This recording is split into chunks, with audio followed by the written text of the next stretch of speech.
سب کچھ ہو بیوی نہ ہو تو تنہائی کا احساس مار دیتا ہے۔ اس سے ایک اور مطلب نکلتا ہے کہ لباس کے بغیر ایک لمحہ گزارا نہیں۔ سارا دن پانی نہیں پیتے ہیں نا، اب میں بیان میں پانی پی رہا ہوں، لیکن 16 گھنٹے تو گزارے ہیں نا، پانی نہیں پیا، کھانا نہیں کھایا، 16 سیکنڈ لباس کے بغیر گزار سکتے ہیں؟ بولو۔ کوئی بھی کمرے میں نہ ہو، تم تنہا ہو، تم کپڑے اتارو تو تم اپنے آپ کو عجیب فیل کرو گے، تم خود اپنے آپ کو چادر میں چھپانے کی کوشش کرو گے۔ ان لباس ایک ایسی زبردست ضرورت ہے بلا دلیل کہ تم تنہا کمرے میں بھی کپڑے اتارو تو تم اپنے آپ کو عجیب سا محسوس کرتے ہو۔ اس سے پتہ چلا کہ بیوی کے بغیر کوئی زندگی نہیں ہے اور خامد کے بغیر عورت کی کوئی زندگی نہیں ہے۔ یہ ہمارا بدبخت معاشرہ ہندی کہ کسی بچی کو طلاق ہو جائے وہ گل سڑ کے مر جاتی، اس کی شادی نہیں ہوتی۔ کوئی جوان بچی بیوہ ہو جائے وہ سسک کے مر جاتی، اس کی شادی نہیں ہوتی۔ کوئی 40-50 سال کا ہو جائے مرد، اس کی بیوی مر جائے، کوئی اس کو لڑکی دینے کے لیے تیار کوئی نہیں۔ اور لباس کا لفظ بتاتا ہے کہ شادی کے بغیر انسان ننگا ہے، اور ننگے انسان کا کوئی کہیں بھی گزارا نہیں ہے۔ لفظ لباس بتاتا ہے کہ ہم اس چیز کو رواج دیں کہ شادیاں ہوں، بیوہ کی شادی ہو، مطلقہ کی شادی ہو، کوئی کس کی بیوی مر جاتی ہے۔ حضرت ابن مسعود کا فرمان ہے اگر میری موت میں 10 دن باقی ہوں تو بھی میں شادی کر لوں گا اگر میری بیوی مر جائے تو۔ ابو ہریرہ کہتے ہیں اگر میری زندگی میں 7 دن باقی ہوں اور میری بیوی مر جائے تو میں 1 ہفتہ بھی شادی کے بغیر نہیں رہوں گا، میں شادی کر لوں گا۔ تو ہم ایک ہندی معاشرے سے متاثر ہیں جہاں بیوہ کی کوئی سنوائی نہیں، مطلقہ کی کوئی سنوائی نہیں، اور کوئی جوان بھی 2-4 بچے ہیں اور بیوی مر جائے تو اس کی کوئی شادی نہیں ہے، وہ سسک کے وہ بلک کے زندگی گزارتے ہیں۔ ہم لوگ اس کو رواج دے۔ لباس، لفظ لباس بتا رہا ہے کہ جیسے لباس کے بغیر ایک لمحہ آدمی چین سے نہیں بیٹھ سکتا، ایسے ہی اس رشتے کے بغیر زندگی میں کوئی خوبصورتی نہیں، کوئی حسن نہیں۔ میں نے جیسے کہا لباس سب سے قریب ہے، تو اس کے بعد بیوی کا حق سب سے پہلے آ جاتا ہے۔ ماں باپ کی طرف سے زیادتی آئے تو تمہارے ذمے ہے اپنی بیوی کو بچاؤ، اللہ کے واسطے اپنی بیویوں کی حفاظت کرو۔ ہاں تمہاری بیوی کی طرف سے زیادتی آئے تو اللہ کے واسطے ماں باپ کی حفاظت کرو۔ تو اس کا مطلب یہ نہیں کہ تم ڈنڈا اٹھا لو، اپنے اخلاق ایسے بناؤ، سپرنگ بن جاؤ، سپرنگ جو فریشر سے کو قبول کر کے دب کر کے نیچے چلا جاتا ہے۔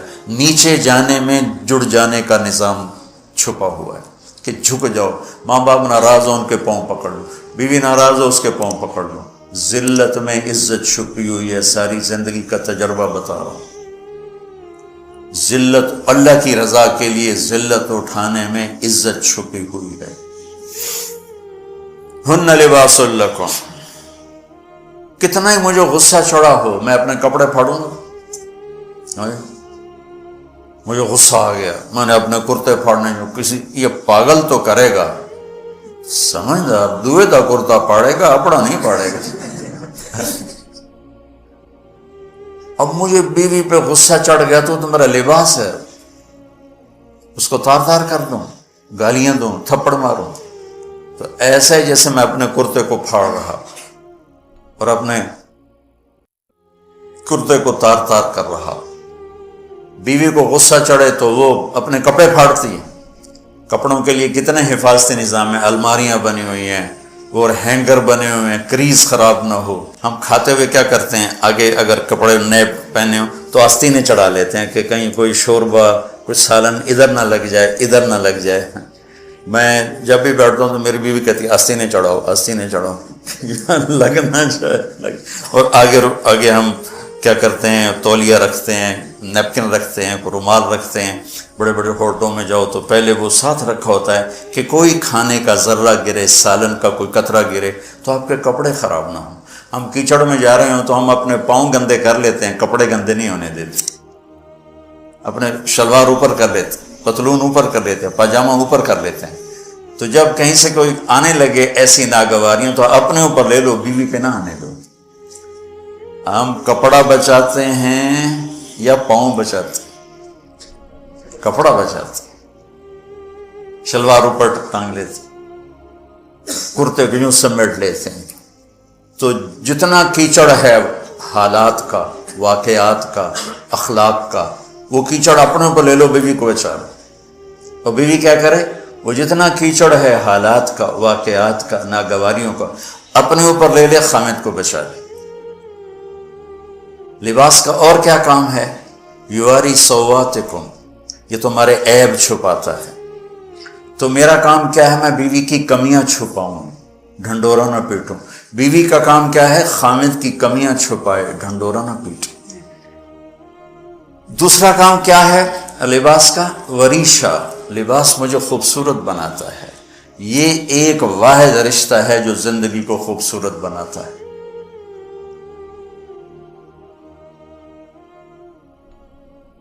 ہن لباس لکم انتم لباس لہن۔ تو لباس کیا کرتا ہے؟ زیب و زینت۔ لباس کیا کرتا ہے؟ عیب چھپاتا ہے۔ لباس کیا کرتا ہے؟ خوبصورت بناتا ہے۔ تو اس رشتے کو خوبصورت بنانا ہے، بیوی خامند کے لیے، خامند بیوی کے لیے۔ کس طرح یہ رشتہ خوبصورت بنے گا؟ اچھے اخلاق کے ساتھ، اچھے اخلاق کے ساتھ۔ اگر گھر والوں کے اخلاق اچھے ہوں، وہ بچی ساس سسر کو ماں باپ بنا لے، ساس سسر بچی کو ماں باپ بنا لے، خامند بیوی کو ہتھیلی کا چھالا بنا لے، بیوی خامند کو ہتھیلی کا چھالا بنا لے۔ میں قربان جاؤں اپنے نبی پر، ساری کائنات کو نور ایمان دینے والی ہستی، اور حضرت عائشہ رضی اللہ عنہ کو لقمے بنا کے کھلا رہے۔ کمال۔ حضرت عائشہ رضی اللہ تعالیٰ عنہ، وہ بڑی بڑی بوٹیاں ہوتی تھی نا، وہ اٹھا کے ایسے نوچتی اور پھر رکھ دیتی، روٹی کا ٹکڑا اٹھاتی۔ میرے نبی وہی بوٹی اٹھاتے جہاں حضرت عائشہ نے نوچا ہوتا تھا، وہیں دکھا کے کرتے تھے، ان کی محبت کو لینے کے اور ہمیں سکھانے کے۔ حضرت عائشہ گلاس اٹھاتی، وہ بڑے بڑے ہوتے تھے، اب تو یہ چھوٹے چھوٹے گلاس ہیں، تو حضرت عائشہ رضی اللہ تعالیٰ عنہ گلاس اٹھاتی اور یہ پیا، یہ رکھا۔ میرے نبی اٹھاتے اور جہاں حضرت عائشہ کے ہونٹ لگے ہوتے تھے وہاں ہونٹ رکھ کے۔ یہ زندگی سکھائی ہے۔ یا عائشو، کیا محبت سے بولا عائشہ نے، یا عائشو، یہ عاشقانہ انداز ہے، محبوبانہ انداز ہے۔ یا حمیراء، عائشہ اور دوڑ لگائیں، عائشہ مجھے پتہ چل جاتا جب تو میرے اوپر ناراض ہوتی ہے۔ حضرت عائشہ نے کہا وہ کیسے؟ کہ جب تو میرے اوپر ناراض ہوتی ہے نا تو یہ نہیں کہتی مجھے رب محمد کی قسم، تو کہتی مجھے رب ابراہیم کی قسم۔ جب تو میرے اوپر راضی ہوتی ہے تو کہتی ہے مجھے رب محمد کی قسم، اور جب تو میرے اوپر ناراض ہوتی ہے تو کہتی مجھے رب ابراہیم کی قسم۔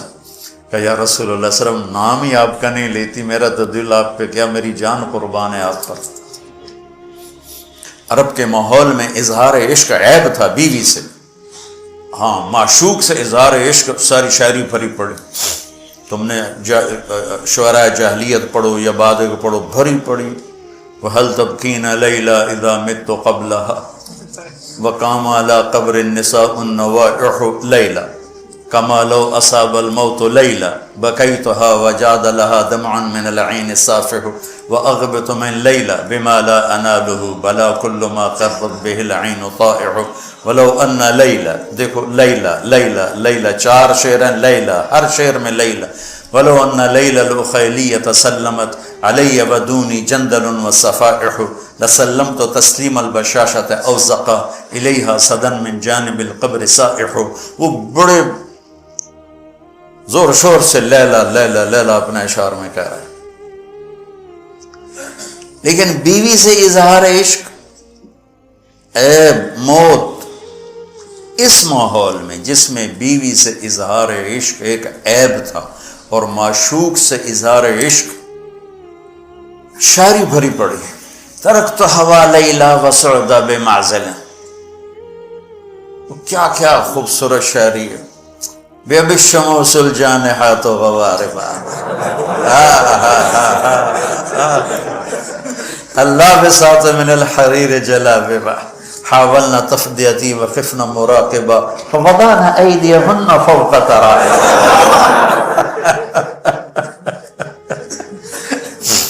عرب کی شاعری بھری پڑی ہے عشق و معشوقی سے.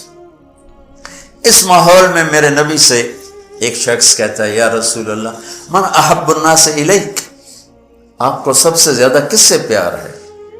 بھری محفل ہے، مسجد الگ نہیں یوں کر کے پوچھ رہا ہو. بھری محفل میں آپ سب سے زیادہ کس سے پیار کرتے ہیں؟ تو آپ نے زور سے کہا عائشہ سے. اللہ اکبر اللہ اکبر. ہائے ہائے ہائے ہائے. وہ تو ہل گئے، کہنے لگے، ان کی تو سمجھ میں نہیں آئی بات. تو انہوں نے کہا یا رسول اللہ میرا مطلب ہے مردوں میں آپ کس سے زیادہ پیار کرتے؟ تو آپ کو اندازہ ہو گیا بھائی کیوں یہ پوچھ رہا. اس کو ہضم نہیں ہوا جواب. تو آپ نے کہنا تھا ابو بکر سے. تو آپ نے فرمایا مردوں میں عائشہ کے عباس. ابوہا عائشہ کے عباس. کیا زندگی سکھائی. ہن لباس لکم وانتم لباس لہن، یہ تمہارا لباس ہیں. تمہیں کتنا ہی غصہ چڑھے لباس تو نہیں پھاڑو گے. تمہیں غصہ چڑھے بیوی کو بے عزت نہ کرو. بیوی کو غصہ چڑھے تو کرتا پھاڑے گی، اپنا دوپٹے کو آگ میں ڈالے گی نہیں، اس کو بچائے گی. صرف پاگل یہ کام کرتا ہے. اسی ایک لفظ لباس کے اندر زندگی گزارنے کا پورا طریقہ موجود ہے. اور اسی کے اندر بیواؤں کی، مطلقہ کی، رنڈوے کی شادی کا اشارہ خوبصورت موجود ہے کہ لباس کے بغیر تو ایک لمحہ انسان نہیں گزار سکتا. اس کو رواج دینا یہ ہمارے ذمے ہے، اور اپنے نبی کی معاشرت کو بتانا یہ ہمارے ذمے ہے. تو ان مسائل میں پڑ گئے جن کا نہ جنت سے تعلق ہے نہ جہنم سے تعلق ہے. الٹا وہ مسائل جس میں زیادہ اختلاف ہے اس میں زیادہ بولنا، زیادہ تقریریں کرنا، اس چیز نے ہمیں اپنی منزل سے بہت دور کر دیا. ہم کھو گئے ہیں، کہیں اور چلے گئے ہیں. تو اس عرب کے ماحول میں میرے نبی نے لباس بنا کے دکھایا. صفیہ رضی اللہ تعالیٰ عنہ چھوٹے قد کی تھی، اونٹ پہ سواری کے لیے وہ خود نہیں کر سکتی تھی. آپ نے اپنا گھٹنا آگے کر دیا. حضرت صفیہ نے آپ کے گھٹنے پر پاؤں رکھا اور اس کو زینہ بنا کے آپ نے ان کو اوپر چڑھایا. زینہ بنا کے